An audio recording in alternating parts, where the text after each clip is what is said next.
Hey, schön, dass ihr da seid. Herzlich willkommen. Mein Name ist Coutier, ich bin Künstler und habe den Flowdome erschaffen. Ein Kunstwerk, in dem ich lebe und arbeite. Kommt gern mal reinschauen.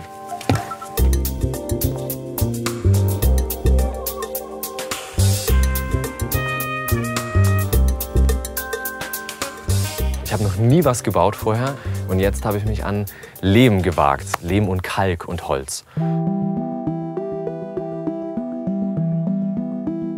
Das sind 14 Quadratmeter, ein Tiny House quasi auf einem Podest. Und dann ist der Holzboden eingesetzt. Und auf dem Holzboden wurde die Geodomstruktur konstruiert. Die Geodomstruktur ist eine unserer natürlichsten und stärksten Formen, die wir haben, weil sie immer aus verschiedenen 5- und 6-Ecken gebaut ist. Und das ist für mich auch so ein Symbol für Gemeinschaft.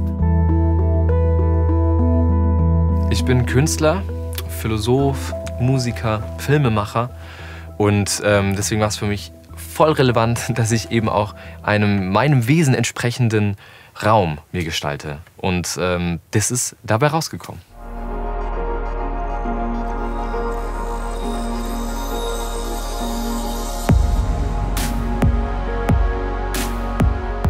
Also der Flowdome wurde auch im Flow-Stil gebaut. Das heißt, ich hatte so eine grobe Idee und habe während des Entwickelns immer weiter daran weitergearbeitet. Also es ist weniger so, dass man einen Plan hat am Anfang genau, wie es sein soll. Ich hatte ein paar Zeichnungen, so grob.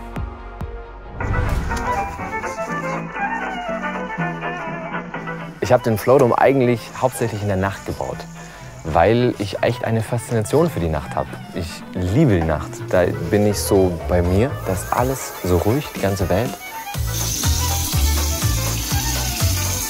Und ich bin da tatsächlich in dem ganzen Jahr über bei minus 10 Grad hier runtergegangen, im Winter auch, und habe angefangen, mit Wasser runterzuschleppen und hier den Flowdome zu bauen. Das war ein Spaß. Es war wie Abenteuer. Wir haben ja heute nicht mehr so, dass wir irgendwie auf See fahren und irgendwie uns hineingeben und nicht wissen, ob wir ankommen. Und das war ein bisschen so dieses Gefühl. Ich stand oben auf den Podesten da, um mich herum die Plane. Es hat gewindet, es hat geregnet, es war arschkalt. Und ich habe mich aber so lebendig gefühlt.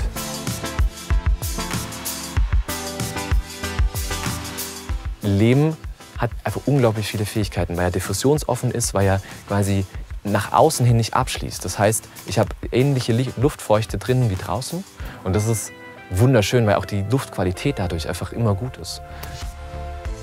Also hier ist wirklich 14 cm Weichfaser-Holzdämmung drin, auch komplett ökologisch. Und um diese Dämmung herum wurde dann von innen und von außen 7 Schichten jeweils von Lehm und Kalk gemacht.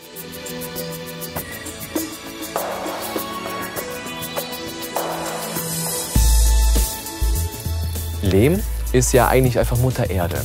Und das finde ich einfach wunderschön, das Gefühl, okay, ich bin von Erde umgeben. Einfach so wirklich wie in einem Berg, weil auch der Lehm und der Kalk ja auch so was Mineralisches haben. Also so ein bisschen dieses Steinelement. Und da komme ich innerlich so zur Ruhe. Also es ist wie so ein wirkliches Ankommen bei mir.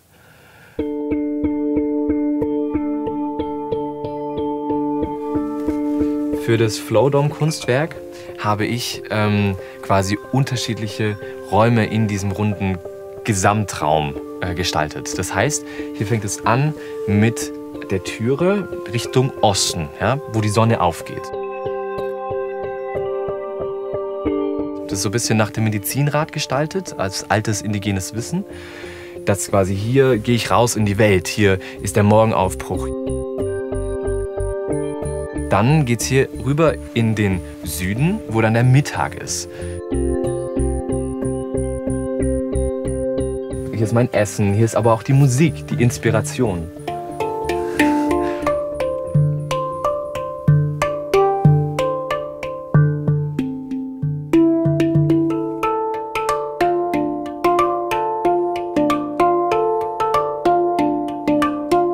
Dann geht es hier zum Westen. Das ist quasi so der Nachmittag.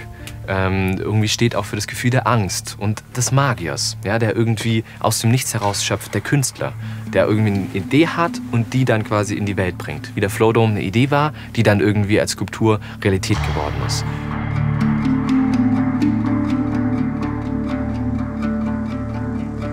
Und dann geht es von dem Westen quasi in den Norden. Und hier kommt dann quasi dann das Tagewerk, irgendwie die To-Dos, die One-To-Dos, die ich am Tag dann habe. Und so ist der Flowdome und jeder Abschnitt irgendwie geordnet. Also es ist eine Ordnung entstanden, dass halt quasi wirklich hinter diesem Raum alles durchdacht ist und durchfühlt ist. Wenn ich in die Zukunft sehe, sehe ich Gemeinschaft. Ich häng mit meinen Liebsten ab, das gibt mir Heilkraft. Ich mach, was ich am liebsten mach, was mich begeistert. Jeden Tag Kunst, warum? Weil es mich frei macht. Ich habe sehr viel in meiner Jugendzeit mit Weltschmerz gekämpft. Und irgendwie habe ich gefühlt, in mir drin sieht es aber irgendwie anders aus. Und es sieht eher so aus wie dieser Flowdome, eher so voller Fantasie, eher so voller Inspiration und voller Hoffnung. Kunst hält mich jung, will mich in Kunst kleiden. Fall ich mal tot um, kannst du das für Kunst halten? Ich will in Kunstwerken leben, will durch Kunstwerke schweben. In meiner Musik habe ich schon mir den Traum eigentlich festgehalten, die Vision von einem eigenen Kunstwerk, in dem ich leben kann. I want art all around me, überall Kunst, alles natürlich, alles ist bunt. I want art all around me. Ich habe den Song auch die ganze Zeit beim Bauen gehört, weil er so von der Sehnsucht spricht. Ey, da möchte ich hinkommen, da möchte ich irgendwann mal sein. Und alles, was ich in diesem Song singe, ist irgendwie Realität geworden. Ich selber verdiene mein Geld durch Konzerte als Coutier, durch Vorträge, durch meine Filme und auch meine Bücher und tue dann den Erlös quasi immer weiter in das nächste Kunstwerk stecken. Und so ist quasi der Flowdome eigentlich ein Ergebnis von meiner ganzen anderen künstlerischen Arbeit, die ich bisher gemacht habe. Also ich bin ungefähr so bei den Kosten für den Flowdome bei 12.000 € gewesen.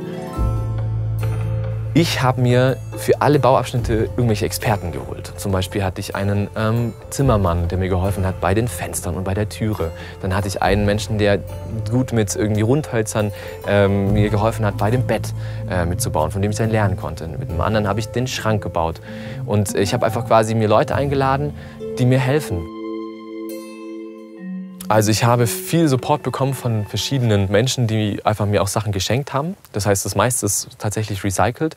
Die Fenster sind angefertigt worden und auch den Ofen. Da musste ich mir so einen speziellen Ofen holen, der in so einem kleinen Raum irgendwie genehmigt werden konnte. Es hat ein Statiker das gesamte Flowdome-Gebäude geprüft. Wir sind quasi wirklich im rechtlichen Rahmen. Also wenn ich hier aufwache, dann fühlt es sich an wie ein Märchen. Es fühlt sich an wie in einem Traum. Weil wirklich also jeder Zentimeter wurde von mir mehrfach bearbeitet. Und da steckt einfach so viel Gefühl auch dahinter.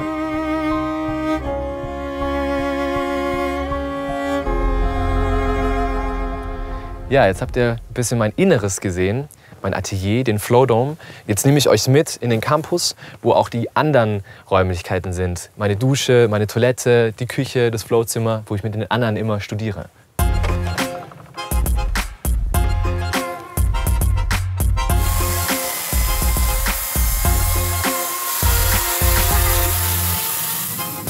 Jetzt sind wir hier auf dem Campusgelände der Uni Art City of Flow Valley.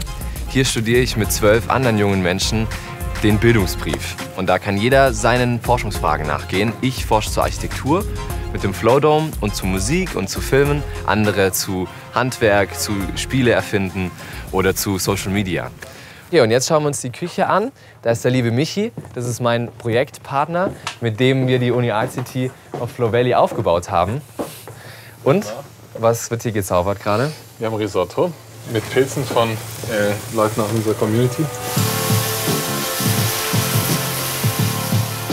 Die Küche haben wir dieses Jahr erst gebaut und das ist quasi eine Draußenküche, um irgendwie auch mit der Natur in Kontakt zu sein, von der wir ja auch irgendwie die Ressourcen haben, um zu essen. Und im Winter sind wir quasi gar nicht hier. Und leider. Und wir kochen hier immer gemeinsam in der Küche. Hier sind drin und drauf. Thank you for the food. Thank you for the food. Thank you for the food. Ein Traum. Boah.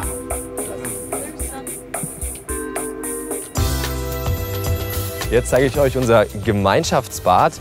Und hier gibt es 2 Duschen. Das ganze Gebäude haben wir selber gebaut. Gerade ist hier noch voll die Baustelle. Normal ist hier noch schöner, weil wir gerade ein neues Versorgerhaus bauen, damit wir auch mal Warmwasser duschen können. Denn momentan gibt es nur Kaltwasser, was aber auch gar nicht schlecht ist, weil man dadurch auch sein Bewusstsein trainieren kann. Weil wir ja hier in der Natur sind, müssen wir uns auch mit der Frage beschäftigen, was machen wir mit unseren Hinterlassenschaften. Und wir haben uns für das Kompostklo entschieden. Und da ist quasi auch eine Lehmtoilette gebaut worden letztes Jahr. Hier werden noch mehrere entstehen. So, und jetzt zeige ich euch den ersten Gemeinschaftsthron der Welt. Und dort treffen wir uns immer wieder und tun gemeinsam diskutieren und besprechen, wie die nächsten Tage aussehen. Und jetzt ist auch gleich unser Mittagskreis, wo wir alle unsere politischen Entscheidungen treffen. Es war ein langer Weg bis hierhin für mich, dass ich jetzt wirklich in diesem Kunstwerk Flowdome leben kann. Und das bedeutet mir auch echt viel, weil ich jetzt wirklich einen Schutzraum habe, einen Raum habe, wo ich mich wirklich in dieser Krisenzeit irgendwie auch wohlfühlen kann. Und das ist so ein bisschen meine Hoffnung, dass ich irgendwie durch neue Architekturformen, durch den Flow-Stil vielleicht auch euch ein bisschen inspirieren konnte. Und zu schauen, ja, wie sieht euer Raum aus? Wie sieht euer Raum aus, in dem ihr euch wohlfühlt? Das war die Roomtour durch mein Kunstwerk, den Flowdome. Und wenn ihr Lust habt auf noch weitere Räume, die Menschen künstlerisch gestaltet haben, dann könnt ihr hier oder hier schauen. Und ihr könnt auch gerne den Kanal abonnieren. Bis bald!